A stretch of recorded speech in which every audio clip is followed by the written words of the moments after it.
পৃথিবী থেকে গেছে। এটি ভয়েজার 1-এর পথ। 1977 সালে এটি উৎক্ষেপণ করা হয়েছিল।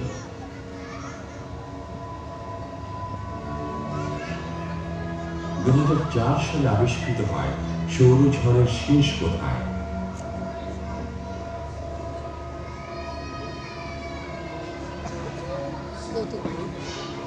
পঞ্চমটি ভাষায় প্রশংসিত ভয়েজার নক্ষত্রমণ্ডলীর উদ্দেশ্যে যাত্রা করেছিল। সেখানে কিছু আছে কিনা তা দেখাই ছিল যাত্রার উদ্দেশ্য।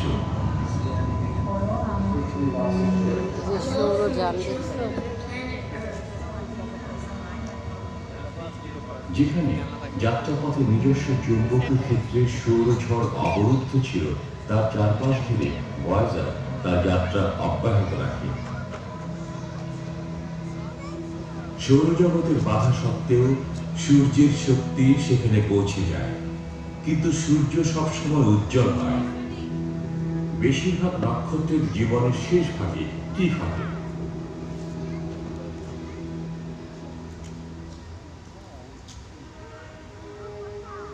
প্রায় 500 কোটি বছর পর ছায়াপথ তার নিকটবর্তী সৌরজগৎ অ্যান্ড্রোমিডাতে বিলীন হয়ে যাবে।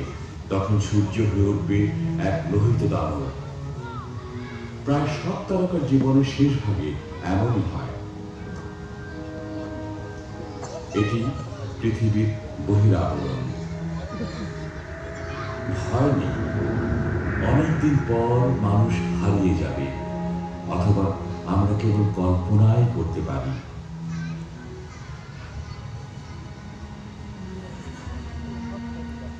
সূর্যের ভিতরেও পরিবর্তন হবে। সূর্যের হলুদ কেন্দ্রটি এখনকার চেয়ে অবিশ্বাস্যভাবে বড় হবে। শেষ পর্যন্ত বেশিরভাগ তারকার মতো সূর্য থেকে সৌরজগতে ধস ছড়িয়ে পড়বে। জন্ম নেবে নতুন নক্ষত্র, নতুন গ্রহ, সম্ভাবনাময় নতুন জীবন। শ্বেত বামন নামে পরিচিত সূর্যের অবশিষ্টাংশ কোটি কোটি বছর পর শীতল হয়ে মিলিয়ে যাবে।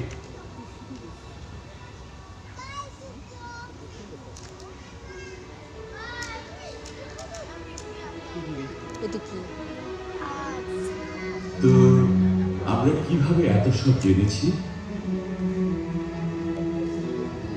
অতীতে এগুলোতে কি ঘটেছে এবং ভবিষ্যতে কি ঘটবে বিশ্বব্যাপী বিজ্ঞানীরা নক্ষত্র পর্যবেক্ষণ করে নির্ণয় করেছেন। নক্ষত্রপুঞ্জের মধ্যে কালপুরুষ ও অন্যান্য নক্ষত্রের কিভাবে জন্ম হয়েছে বিজ্ঞানীরা তা জেনেছেন। এখন আপনিও জানবেন এবং দেখবেন।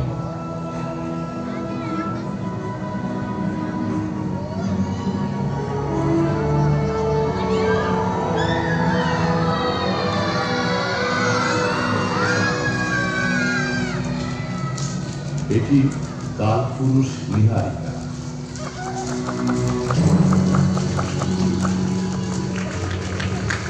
অশ্রুকণার আকারে গ্যাস ধূলিকণার মেঘগুলো শিশু তারার মতো ঘুরছে।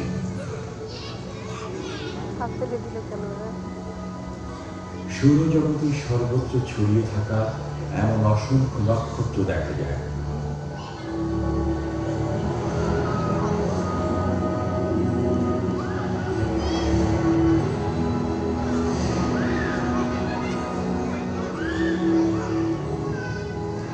এসব শিশু নক্ষত্র ঘিরে থালার মতো যারা আছে তারা এক সময় গ্রহে পরিণত হবে।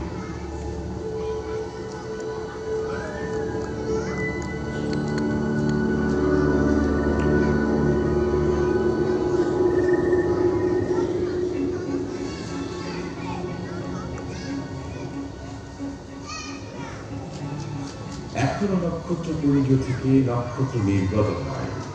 400 কোটি বছর আগে সূর্য ঘুরছিল, এমনই হয়েছে। নক্ষত্রপুঞ্জের মধ্যে এগুলোর কৃত্তিকা। আপনারা এই উজ্জ্বল নক্ষত্র দেখছেন, এগুলো 7 বোন বা সপ্তর্ষি নামে পরিচিত। নবীন নক্ষত্রগুলো এই গুচ্ছের মধ্যেই আছে।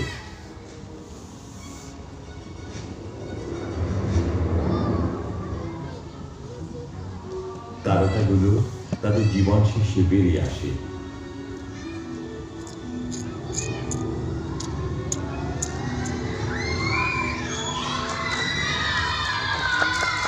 এগুলোর মধ্যে যে তারাটি সৃষ্টি হয়েছে সেটি কুণ্ডলীকৃত নীহারিকা। নক্ষত্রের অন্তঃস্থল, যা একটি পূর্ণবয়স্ক জলহস্তির ওজনের মতো হয়, সে যেন ইতিমধ্যে শ্বেত অংশে আবৃত হয়েছে।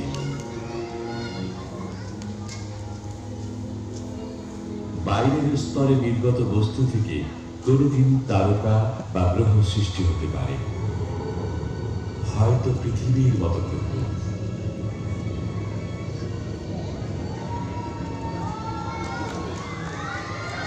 অথবা এটি কোনো সামগ্রী তৈরিতে যে সহায়ক হতে পারে, বিজ্ঞানীরা সম্প্রতি তা আবিষ্কার করেছেন।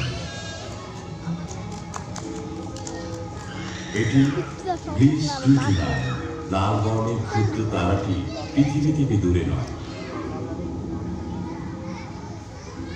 কক্ষপথে ঘূর্ণায়মান বিচিত্র তারকাটি বড় লক্ষ্য। একে বলা হয় বাদামি বামন। নক্ষত্রমণ্ডলীর মতো বাদামি বামনগুলো অসংখ্য, তবে প্রকৃত তারকার মতো এগুলো থেকে ব্যাপক গলিত হাইড্রোজেন নির্গত হয় না। বাদামি বামন আবিষ্কৃত হওয়ায় বোঝা যায় আমাদের কল্পনার চেয়েও মহাজাগতিক পরিবার বৈচিত্র্যময়। কে জানি এরপর কি ঘটবে।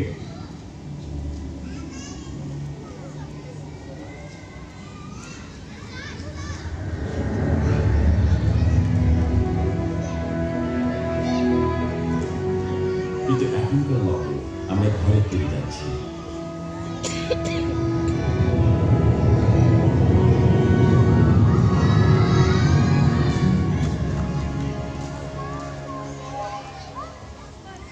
একটি তারা বেছে নিন তো, যে কোনো তারা, খুব কাছ থেকে দেখুন তো। এর রং কি বলতে পারেন? এটি কি সদ্যজাত নাকি পুরনো? আসলে বিশ্ব ব্রহ্মাণ্ডের মতো সুপ্রাচীন অনেক তারা আছে। আমরা নক্ষত্র সম্পর্কে অনেক জেনেছি।